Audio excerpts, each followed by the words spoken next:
Hey Floss Tube, Dana here.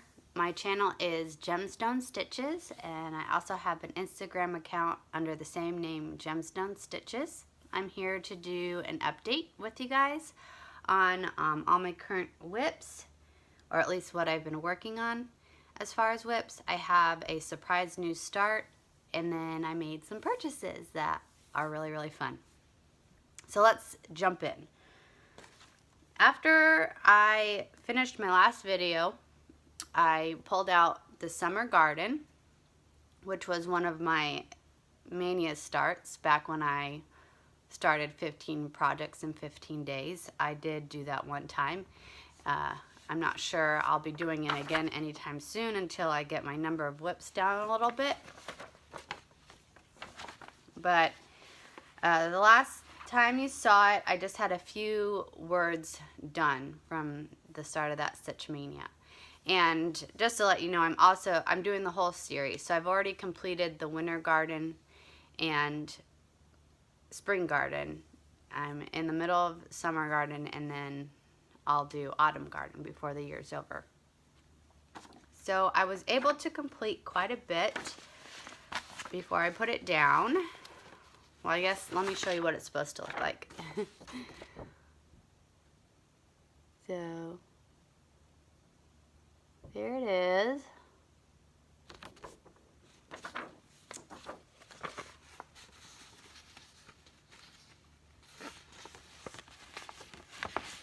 Get this going here.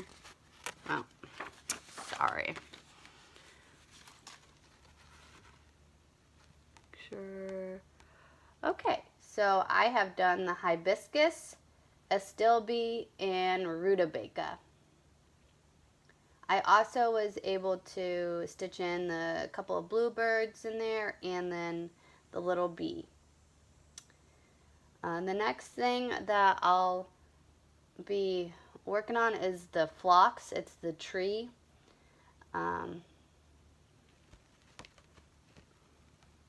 Over here. And it will hang over the rutabaga. So right here is the end of the first page, and then you go on to the second page. So I'm almost done with the first page. There is a lot of skinny little stem work going on with these first three plants. A lot of times the plants will be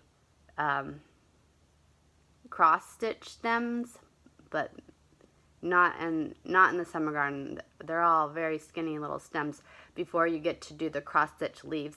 And I don't mind doing it. It's just really hard to keep track of where you are. There's a lot of counting involved, and you really want to try not to mess things up. And I really love the color of the astilbe, the pink here. It's the Dinky Dyes. All the colors are really pretty, especially coming from the spring garden, which was a lot more pale colors that you could almost barely see on the fabric. It's nice to get to something that's a little bit brighter and more colorful. So I'll be going on to do the phlox tree, and then I get to start on the red house. The house always takes quite a bit of time. It looks really small and easy on the pattern, but it's a lot of heavy cross stitching. So it takes more time than you think it's going to take. The next project that I worked on was Candy Cane Santa, a stocking kit by Dimensions Gold. The last time I showed you, I had all of Santa's face pretty much done, and a little bit of this window pane, the gold over here. I had done all the green work and some of the red bow and ribbon.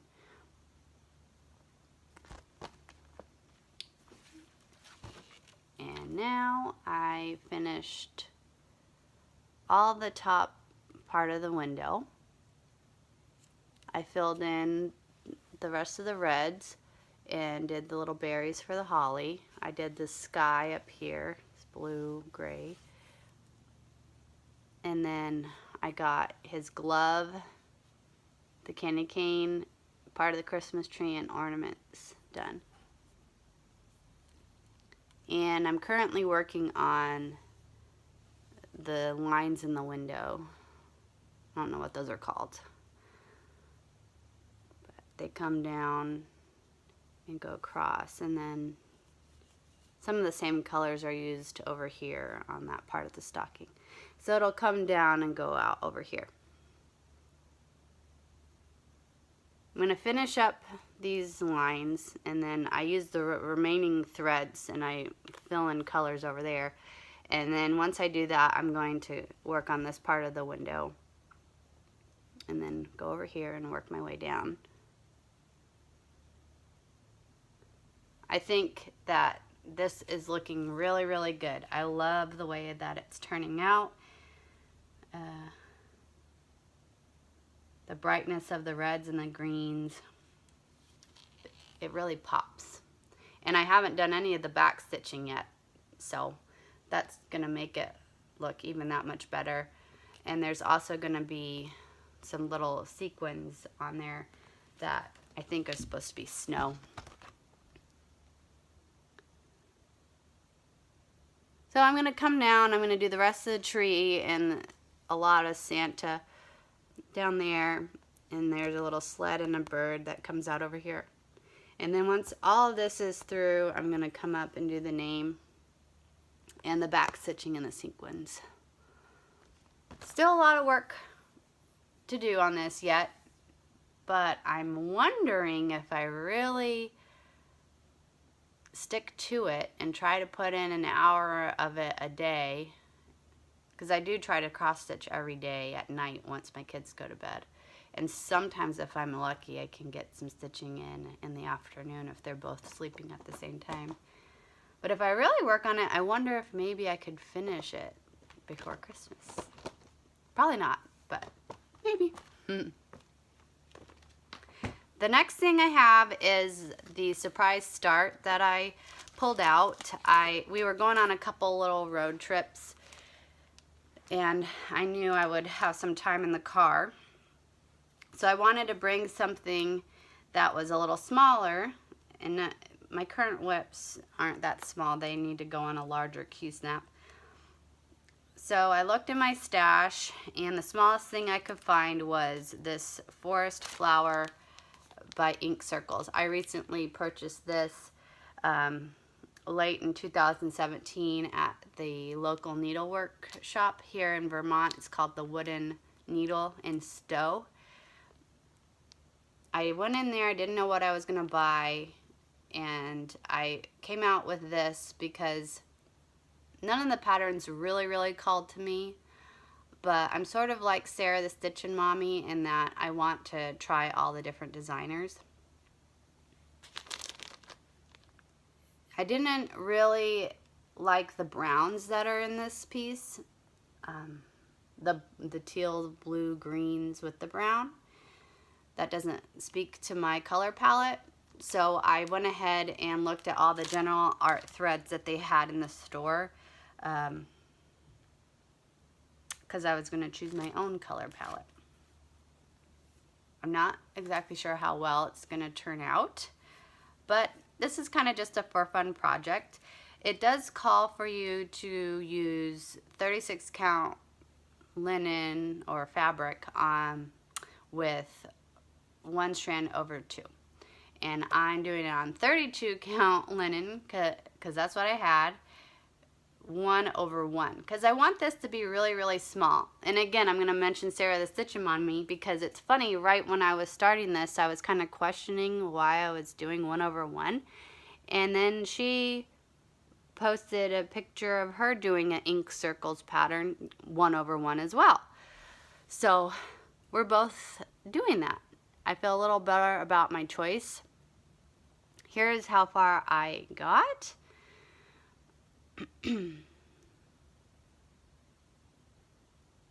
I think what I'm going to do with this is just put it in a photo frame that stands up and set it somewhere in my house.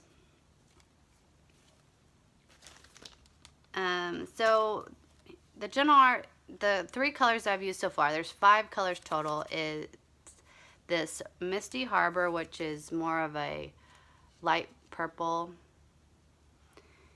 and that's in the middle here. The pattern basically repeats itself all the way around. So there's 4 of those, 4 greens, and then I'm working on this blue that needs to go all the way around as well. So there's Misty Harbor. Then this is Grape Leaf. The green color is Grape Leaf, and I really like this. The lighter parts of the green turn out very fiery, almost like shimmery. Can't really tell at all in this lighting, but then the current color I'm working on is Island Blue.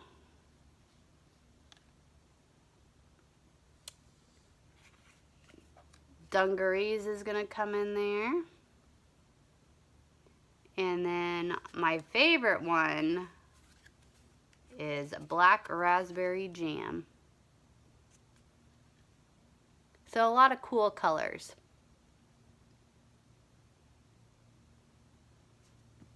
Hopefully it looks good when it's done. It's just something for fun to do, and now it's kind of a small piece that I can bring around with me when I travel.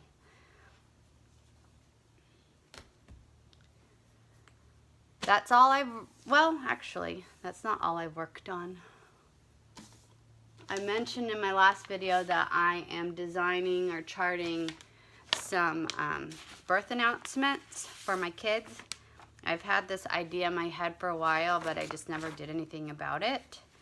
Because I wanted to do some type of little birth announcement, but I never found anything really, really tiny that I really liked. So I decided to try my hand at it myself. So my son's is going to look like this. There's Ethan Daniel.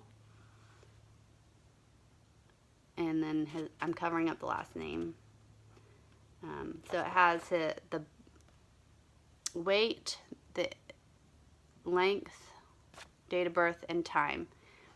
And I'm just going to do some like rice stitches or some, and then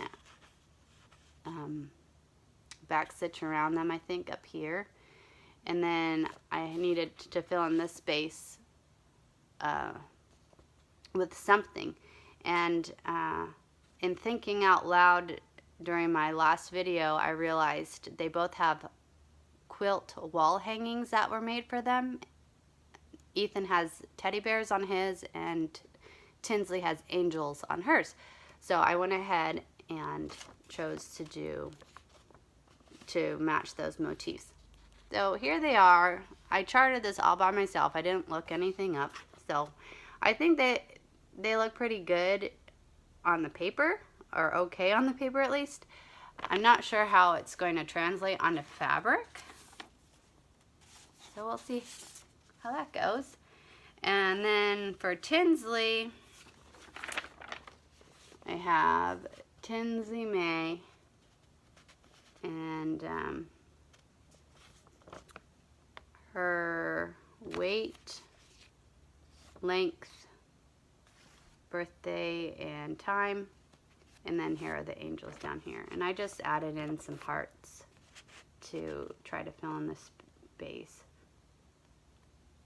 since her first name is way longer than her middle name.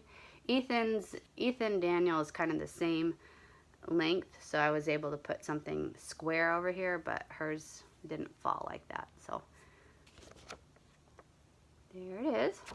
I'm excited to start working on those. I need to figure out what fabric I'm going to use for it. I'm going to just cut out the fabric in the size I need, and then fringe out the edges and place it inside their little baby album that I have.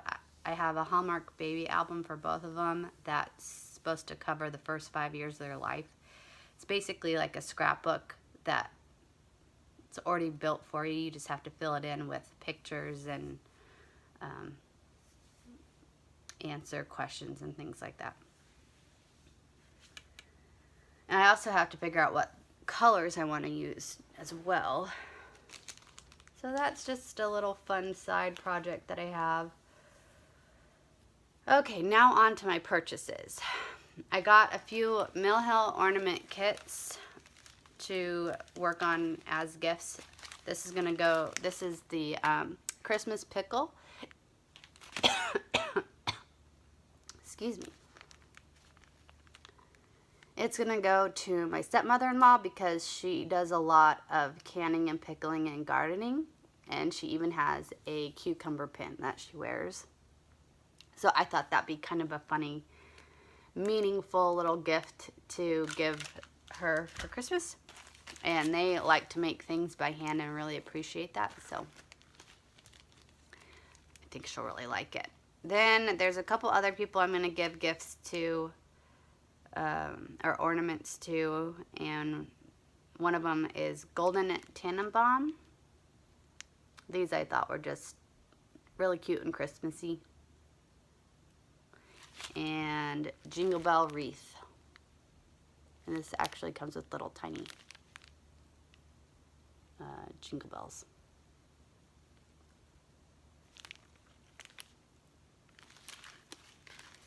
So I need to get cracking on those. And the other big purchase that I made is a Northern Expressions needlework pattern called Esther's Waves. I've been eyeing this pattern for a long time, ever since I saw, I don't even know her channel name or her name. She is a gal in Arizona. She's a very popular floss tuber, so you guys might know who she is. But she did Esther's Waves a little while back, and I loved it. I love the idea of all the sparkles and the beads in it and the specialty stitches. So I went ahead and purchased that. I'm not exactly sure how I'm going to finish it though, because I didn't really realize how autumnal the called for colors are. You can either do Dinky Dyes or DMC. It gives you the DMC conversion, and then it gives you Delica bead size and Mill Hill. So I bought all the Mill Hill beads on 1-2-3 Stitch when I was making my order, and I didn't realize how autumnal, sorry, I'm trying to get these all together here, it is. I thought it was supposed to be more rainbowy. So I don't know. I can't decide if I'm going to stick with this, since I live in Vermont, you know, and they have a really great change of season, color change in the trees, and kind of honor that. And that's what the piece could be about. Or if I will try to do a more rainbowy look like this. I don't want it to be really bright red, orange, yellow, green, but maybe more muted color rainbow. Kind of how it looks in this photo to me. Or I could even do more of a variation of blues to greens, or blues to purples, something like that. I need to look on that video of the gal in Arizona to see what her colors were, because I don't think hers looked autumnal either. I don't know if there's a color conversion somewhere online that I could find, or I'd rather follow somebody else's that has already done it rather than try to do it myself, because I'd hate to not end up liking the color combination at the end of doing all that work. So we'll see. I'm not starting that anytime soon, so I have a lot of time to figure that out. The last thing I have is a couple items I received from my stepmother-in-law. She recently lost her father, and they are in the process of cleaning out his house. And I was there last summer and saw this book. I was reading part of the book, and you'll see why it caught my eye, because you know they're stacked on a shelf like this. But if you look closely, it's linen, and it has printed on cross stitches. This is called Home Life in Colonial Days, and it's a really old book, and it just has a lot of information about home life in the colonial days. And there is some stuff about cross stitching in here. I don't know what year this is. I suppose I could look it up, but the year is Roman numerals. And I don't know how to read that big of Roman numerals.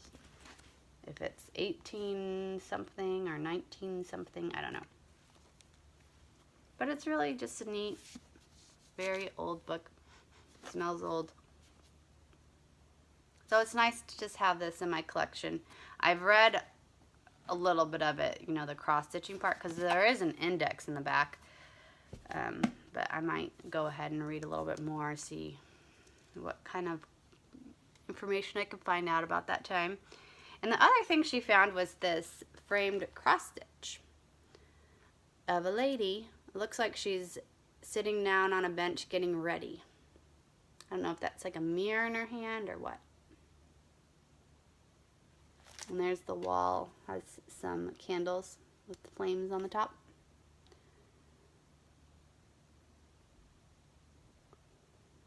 It's very, very small count fabric, and it's not, no disrespect to whoever did this, it's not the neatest work, but gets the job done. You can tell what it is. So it's fun to have that. Doesn't have any information about anything. I don't know when. No written information on the back. And this is a paper that is stuck onto the frame, so there's no way to like open it up to see what is going on in there.